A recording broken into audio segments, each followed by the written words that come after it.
The war in Ukraine continues in several regions of the country. Putin's army has been suffering huge losses as his strategy doesn't go according to his plans. It appears that Putin may be rethinking his strategy. According to recent reports, Putin has fired 13 generals due to the losses suffered by his army in the ongoing war against Ukraine. Additionally, several Russian generals got killed by the Ukrainian army. The recent replacement of several high-ranking Russian military officials may suggest internal conflicts among top officials and a lack of consensus on the handling of the ongoing war. The report speculates that a new Lieutenant General Yevgeny Kiforov is potentially taking over command of Russia's Western Group of Forces, having previously served as Chief of Staff of the Eastern Group of Forces and potentially played a role in the early stages of the invasion. These changes could indicate ongoing struggles within the Kremlin as the war entered its 11th month. On the other hand, the Wagner Group, a private military company which is backed by Russian President Vladimir Putin, has seen a significant increase in its involvement in the war in Ukraine, according to British government officials. Initially deploying around 1,000 fighters in March 2022, the group now has more than 20,000 personnel in the country, comprising around 10% of the total Russian forces. The group has faced criticism for its recruitment of convicts from Russian prisons, with many joining in exchange for the opportunity to have their sentences commuted after 6 months of service on the front line. However, UK officials have noted that the group has traded quality for quantity in its recruitment efforts, leading to challenges and losses on the battlefield. In addition to its expansion in personnel, the Wagner Group has also increased its information operations in Ukraine and has been accused of indiscriminate violence. The group has faced backlash for its tactics, with a UK Defence Intelligence assessment noting that it has been using large numbers of poorly trained convicts in battle, viewing them as expendable and giving them limited objectives without allowing deviation from the plan. Those who deviate from the plan are reportedly threatened with summary execution. The group has also faced criticism for its public promotion of violence, with a video released by the group showing one of its members brutally murdering an alleged deserter. Despite the controversy surrounding the Wagner Group, it has continued to expand its presence and influence in the conflict in Ukraine. The Wagner Group's increased involvement in the conflict in Ukraine is seen as a sign of Russia's growing reliance on the group as it struggles with recruitment and morale issues within its own military. It appears that Putin underestimated the determination and capabilities of the Ukrainian military, which has proven to be a tough opponent. The Ukrainian military has made significant gains in recent months, pushing back against the Russian army and the Russian-backed separatists and reclaiming territory that had been lost. These losses have forced Putin to reassess his approach to the conflict and make changes at the highest levels of the military. The dismissal of 13 generals is a clear sign that Putin is taking the situation seriously and is looking for ways to turn the tide of the war. However, it is unlikely that the dismissal of these generals will be enough to turn the tide of the war, because it is possible that Ukraine will receive even more military help from the West.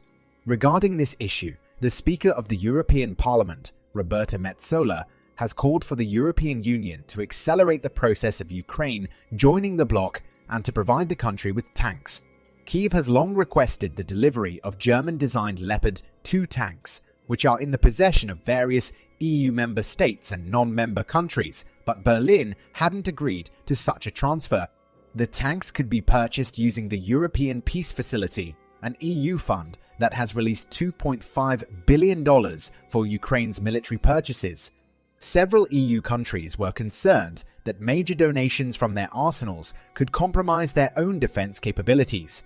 But Metsola argued that Leopard tank deliveries would not significantly dent individual countries' overall preparedness. The German economy minister, Robert Habeck, has recently made comments suggesting that it is not out of the question for Germany to provide Leopard tanks to Ukraine in the future. This follows the announcement that Germany plans to deliver around 40 Marder infantry fighting vehicles to Ukraine before the end of March, a decision that Habeck praised as being good and long overdue. The United States have also recently announced that they will be providing Ukraine with military help. The Biden administration has unveiled a $2.85 billion aid package for Ukraine, the largest ever drawdown of Defense Department equipment to the country. The package includes armored Bradley infantry fighting vehicles for the first time and is part of a larger commitment of $3.75 billion in assistance, including nearly $1 billion in foreign military financing for Ukraine and other nations affected by Russia's invasion. White House National Security Council spokesperson John Kirby stated that the aid is tailored to Ukraine's needs, particularly in the Donbas region where intense fighting is expected to continue throughout the winter. The Bradleys, which can be used for both defensive and offensive purposes, offer armored protection, firepower, and mobility for troops on the front lines.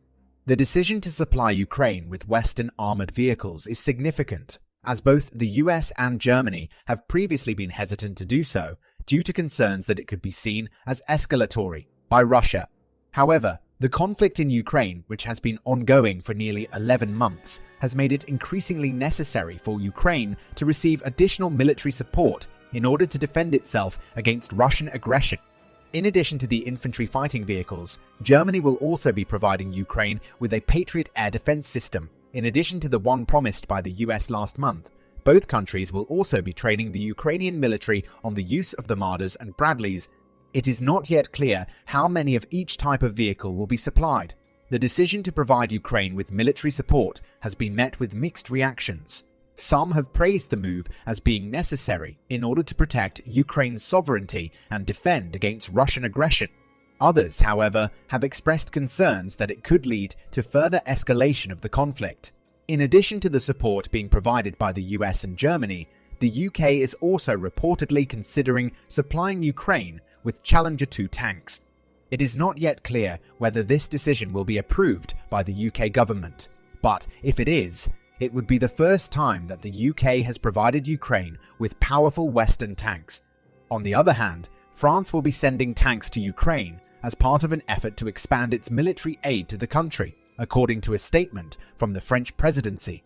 The announcement came after a phone call between French President Emmanuel Macron and Ukrainian President Volodymyr Zelensky, in which Macron expressed France's unwavering support for Ukraine until victory. This move marks the first time that tanks of Western design have been supplied to the Ukrainian armed forces.